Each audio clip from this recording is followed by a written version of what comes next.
학회 발제의 제목은 20대 국회 마지막에 개정이 된 공직선거법 그 개정 그 절차와 그리고 그 내용에 대한 비판적 분석이다, 이렇게 제가 제목은 그렇게 달았습니다. 이번 그 개정에서 개정 절차상의 문제점이나 혹은 내용의 쟁점이 뭐냐 하는 것을 한번 짚고 넘어가 보겠습니다. 우선 이번에 개정 절차에서는 소위 우리가 흔히 짧게 이야기하는 패스트 트랙을 이용했다는 겁니다. 그 다음에 준연동형 비례대표제의 도입인데요. 이것은 이제 우리나라는 그동안에 소선거구제에다가 단순 병립식 비례대표제를 채택하는 이 선거제도에 대해서 항상 그 비판이 있어 왔어요. 늘 여기에 대해서. 그러면서 항상 거대 양당 체제에 대한 저항 인식하고, 그 다음에 우리나라는 왜 양당제냐, 왜 거대 정당 두 개만 이렇게 해서 늘 그렇게 정권을 독점하느냐 하는 이런 데 대해서 다당제를 지향해야 된다는 그런 주장도 있고, 그 다음에 소선거구제에 의하다 보니까 이제 사표에 대한 그런 논쟁이 굉장히 많았죠. 그래서 이 연동형 배분 비례대표제의 도입이라는 것이 전격적으로 사실 이루어진 겁니다. 한 4가지로 말씀을 드리겠습니다. 선진화를 위한 법적 장치가 되어 있습니다만은, 그러나 그 취지에 맞게 운영되지 못하는, 그래서 오히려 또 다른 새로운 또 개정을 해야 되는 그런 이런 그 결과가 있고요. 그 다음에 선거 연령 인하와 관련해서 많은 문제점이 있는 상황인데도 불구하고 이 선거 연령 인하에 대해서는 좀 더 세심하게 그렇게 논의를 하고, 그 다음에 후속적인 처리들이 많이 있습니다. 선거 연령 인하로 인해서 개정해야 되는 후속적인 그런 법률 개정 내용들이 많이 있습니다. 그런 거를 조금 신중하게 다루지 못했다 하는 그런 점이 있고요. 그 다음에 정치적인 명분에만 사로잡혀서 국민적인 공감대가 없는 준연동형 비례대표제의 도입을 강행을 해가지고 사실은 제도가 정착되기보다는 오히려 이것이 거의 일회성에 그칠 가능성이 있다는 그런 생각도 듭니다. 그 다음에 현실적인 정치 행위나 작용은 공교육으로서의 학교 교육이나 국가기관 및 공공기관에 의한 정치교육의 사례로 작용을 하기 때문에 교육적 책무도 아울러서 부담을 한다는 것을 강하게 인식하고, 사실은 모든 정치인들의 정치적인 행위가 국민들에게는 하나의 표본적으로 작용한다는 그런 생각을 많이 가져야 하겠다는 그런 생각이 듭니다. 부족하지만 저희 발표를 여기서 마치겠습니다. 고맙습니다.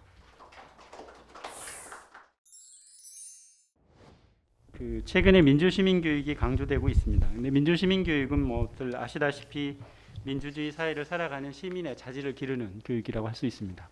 더구나 우리나라 대한민국 헌법에 우리나라 민주공화국으로 되어 있고, 그렇다면 민주공화국의 시민을 길러내는 것은 교육적으로 당연한 과제라고 할 수 있습니다. 교육학자는 대부분 다 아시겠습니다만, 어떤 교육을 하면 그걸 길러내기 위해서 어떻게 해야 될까라고 하면 되게 지식, 기능, 가치로 구분해서 어떤 지식을 가르치는 게 좋겠다, 어떤 기능을 가르치는 게 좋겠다, 어떤 가치를 가르치는 게 좋겠다라고 되게 논의를 합니다.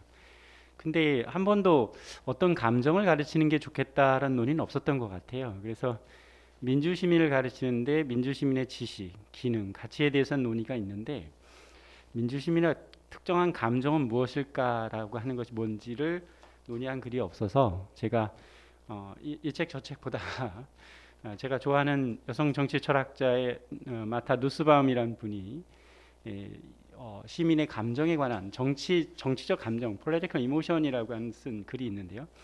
그 글을 읽으면서 이걸 시민교육과 연관지어서 한번 변환해 생각해 보자라고 하는 것이 제 논의라고 보시면 되겠습니다. 앞에서 살펴본 바에 따르면 두려움은 삶의 불확실성, 인간의 타고난 취약성에 의해 발생하는데 이는 나르시즘과 상대적 지위에 따른 집착으로 흐른다. 그럼 이런 문제를 해결하려면 어떻게 해야 될까?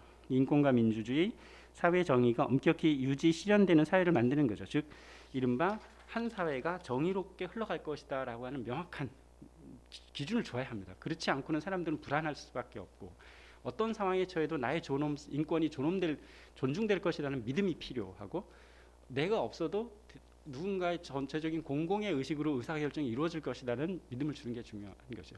그래서 이런 두려움 상황에서 더 인권과 민주주의나 정의 교육이 필요하고 두 번째는 이제 과도한 분노는 법치주의나 절차적 정의를 약화시키기 때문에 법과 절차적 정의를 강화해서 이런 것들이 분노가 사사로운 보복이 아닌 절차적으로 법에 의하여 이루어지도록 해야 되겠다는 것. 혐오라고 하는 것은 아까 말씀드린 것처럼 편견에 의한 차별을 낳기 때문에 이른바 이제 평등 의식과 이른바 반편견 의식과 평등권을 강화할 필요가 있고, 시기심이라고 하는 것은 일정 부분의 불안과 제로섬 게임, 또 하나는 심각한 경쟁 사회에 생깁니다. 이렇게 그러니까 너무 경쟁 사회가 되면 민주주의가 어렵다고 볼 수 있는 것이죠.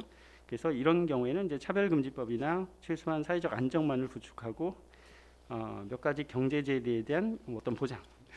마지막 부분에 관한 부분 뭐 누스밤의 말입니다만은 제가 볼 때는 이제 우리 인권교육에서 말하는 사회권을 강화하는 것으로 답변이 되지 않을까 싶습니다. 그래서 사랑이 가지고 있는 것들, 거기 다음 단락에 사랑은 자기중심적 요구 이상으로 타인을 독립된 개체로 인식하는 능력, 타인의 자유를 허락하는 능력, 상대가 무엇을 느낄지 원할지 상상하는 능력, 그리고 자신의 노예가 아닌 분리된 삶을 허락하는 능력, 타인의 관점을 이해하는 욕망, 즐겁고 호혜로운 놀이, 교환, 위니콧이 말한 미묘한 상호작용, 상호놀이와 따뜻한 보살핌에 대한 감사, 자신의 공격적인 성향과 행동에 대한 죄의식, 그리고 핵심이 되는 신뢰 및 통제에 대한 불안의 제거를 포함한다. 제가 볼 때 이런 요소를 다 포함하고 있다면 사람을 존엄하게 생각하면서 그의 개체성을 인정해주고 그러면서 그와 평등한 관계를 맺으려고 하는 것, 그건 바로 민주주의가 아닐까 이런 생각이 들어요. 그러니까 사랑은 곧 민주주의를 토대를 떠받쳐줄 수 있는 좋은 개념이라는 생각이 들었습니다. 다음 연민이라고 하는 건 다른 사람이 부당하게 불행을 겪고 있다는 인식에 초래되는 고통스러운 감정인데, 그런데 이런 연민의 감정이 왜 민주주의에 중요하냐라고 하면 타인의 아픔에 공감하고 그를 적극 도와주려고 애를 쓰고 그와 함께 어쩌면 연대하려고 하는 그 연대의식을 준다는 거죠. 민주주의에서 연대라고 하는 것이 굉장히 중요한 개념 중에 하나이라고 볼 수 있고, 연민은 그를 뒷받침하면서 백업할 수 있는 아주 중요한 감정이라고 보여집니다. 마지막으로 이제 공공의식 함양과 관련해서 민주주의에서 중요한 것 중에 하나는 공공성이 중요하기 때문에 여기서 이제 제도적으로 제한하고 있는 것 중에 하나가 이제 공공 업무를 할 수 있는 뭐 우리나라 이제 남학생들한테 물어보면 이런 말을 합니다. 남녀의 불평등 문제에서 토론할 때 남학생들이 극히 반대하면서 하는 얘기 중에 하나가 남자가 더 불평등하다. 그게 이유가 뭐냐? 그러면 군대 가는 거다. 이렇게. 그래서 모두 군대 다 같이 가야 된다. 이런 얘기인데요. 만약에 제가 그러면 이제 여성들한테 얘기하면 이제 뭐 육아 문제나 이제 가사 뭐 그런 쪽에 많이 있죠. 또 경력 단절의 문제 이런 게 있습니다. 임금의 문제 이런 게 있죠. 그래서 서로 이제 함께 해결을 해야 되지만 만약에 모두 평등하다면 모두 다 같이 그런 문제가 해결이 됐다면 군대를 남자만 보내는 건 사실 힘들 수도 있습니다. 그럴 때 어떻게 해야 될까? 모든 영역이 평등하다면 제가 볼 때는 모두 다 같이 한 1년 정도는 공공에 도움을 주는 의무 복무를 한번 하면 자기를 떠나서 사회 전체에 기여하는 것, 나를 떠나 생각하는 능력을 기를 수 있지 않을까 하는 생각을 해봤습니다. 선거와 참여에 관한 학생들의 인식, 이 제목을 뭘로 할까를 되게 고민을 하다가 선거 연령이 하향화, 정치교육, 선거교육, 근데 그게 결국은 참여에서 온다. 좁은 의미의 참여, 넓은 의미의 참여, 막 머릿속에 여러 가지 개념들이 있다가 결국은 선거와 참여가 키워드일 것 같아서 이것을 중심으로 해보았고요. 이제 18세 선거 연령이 이제 올해 같은 경우 이제 하향이 됐다는 거죠. 예년과는 다르게 고등학교에 재학하는 학생 중에 유권자가 이제 발생을 했어요. 그래서 학교에서도 선거 관련 교육이 대단히 중요해지고, 근데 우리 언론을 통해서도 이제 많이 나왔다시피 유권자이지만 고등학교에 있다는 이유로 상당히 선거 교육 그들을 대상으로 한 홍보에 있어서도 많은 제한들이 이제 발생을 하게 됩니다. 그래서 이거는 이제 제가 논의로 한 건데요. 교과와 비교과에서 참여의 특성과 격차가 있다. 특히 교과 영역에서 갖춰진 참여다. 교육과정 평가 그쪽에 있어서 그랬고요. 비교과에서도 상당히 도구적인 수단으로서 학생 참여가 이루어지고 있었던 거. 그리고 학생 자치가 저연령화가 필요하다. 초등학교 학생 같은 경우도 초등학교 2, 3, 4, 5, 6 이때도 거의 다 번호에 따라서 돌아가면서 반장, 부반장을 왜냐하면 그게 공평하다고 생각을 했다는 거죠. 그런 거 자체에서 이제 문제의식을 많이 느끼고 있었습니다. 선거교육 관련해서 정치교육 신설의 필요성 여부. 현재는 우리는 중액교과를 중심으로 사회과, 도덕과, 특히 사회과 중심으로 하고 있지만 지금 총론에 보면 10개 범교과 학습 주제 대부분 이거는 비교과 창체를 통해 하고 있어요. 하지만 민주시민교육이나 이런 독립된 인정 과목을 통해서도 이루어지고 있거든요.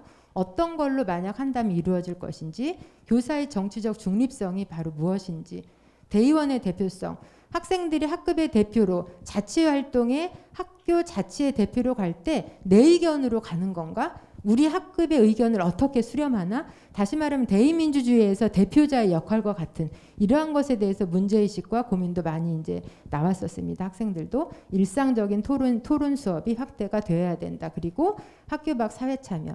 이 부분은 지금 현재는 정말 블랙박스인데 이 부분에 대해서 많이 이제 체계적으로 학생들에게 제시되고 안내가 될 필요가 있다. 그래서 생활 양식으로서의 민주주의 이게 바로 민주주의가 지속되는데 그렇다면 잠재적 교육 과정이 상당히 중요하다. 참여라는 것이 정치적 영역 좁은 의미의 정치적 영역 선거 참여까지로 만약에 연계가 되려고 한다면 단위학 학교에서 이루어지고 있는 다양한 영역과 수준에 있어서 학생들이 개입하고 의견이 반영돼서 효능감을 갖도록 하는 그러한 교육 문화가 필요하다라고 해서 이렇게 그 뒤도 제가 제안을 한번 적어 보았습니다.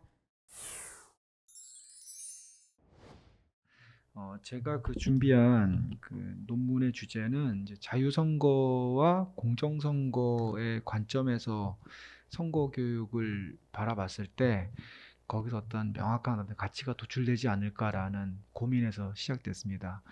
일단 시민단체의 어떤 모의선거 교육이라고 해야 되는지는 모르겠는데 앞서 제가 말씀드린 대로 이게 정치적 행위인지 교육 행위인지 그 구분점은 좀 더 봐야 되겠다는 생각은 했습니다. 그런데 장점이라고 한다면 시민단체의 어떤 독자적인 어떤 그런 선거 행사의 과정에서 아이들이 자발적으로 참여하는 건 아주 긍정적인 측면이 있다고 생각을 하고 단점이라고 한다면 교육적인 체계가 제대로 갖춰져 있는가 또는 교육학습 방법 측면에서 고려가 되어 있는가 이런 부분에 대해서는 좀 고민이 됐다고 생각을 합니다. 그다음 이제 마지막으로는 결론입니다.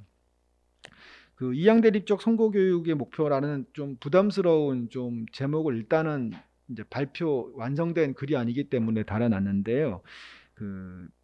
조화 방안 이렇게 제목을 달았는데 두 가지를 제시해놨습니다. 첫 번째는 이제 선거교육 제가 말한 양 가치에 대한 선거교육 균형을 위해서는 이제 입법적인 보완이 필요하다고 생각을 했습니다. 아마 이제 저도 이제 선관위 프로젝트를 지금 참여해서 보고서를 쓰고 외국의 사례들을 조금씩 보고 있는데요. 여기 적어놓은 바와 같이 이제 미국이나 또는 캐나다 같은 경우는 관련 선거법을 통해서 모의선거 교육에 대한 어떤 조항을 직접적으로 이제 명기하고 있고 또 다른 이제 해외 사례에서도 법적인 근거가 없지만 그래도 정부가 계속해서 시민단체와 또는 다른 기관과 협업을 해가지고 계속해서 진행되는 어떤 그 내용들을 보면 이제 모의선거 교육을 통해서 어떤 아이들의 어떤 자유의지의 발현, 선거 어떤 정치 참여에 대한 관심 이런 것들을 좀 이끌어내는 어떤 입법적인 보완이 필요하다는 생각을 했습니다. 그거는 앞서 말씀드린 대로 현행 공직선거법이 어떤 공정선거의 원칙에 좀 가 있다면 선거교육 측면에서는 이것이 어떠한 이제 작용을 할까라는 걸 고민한 바였습니다.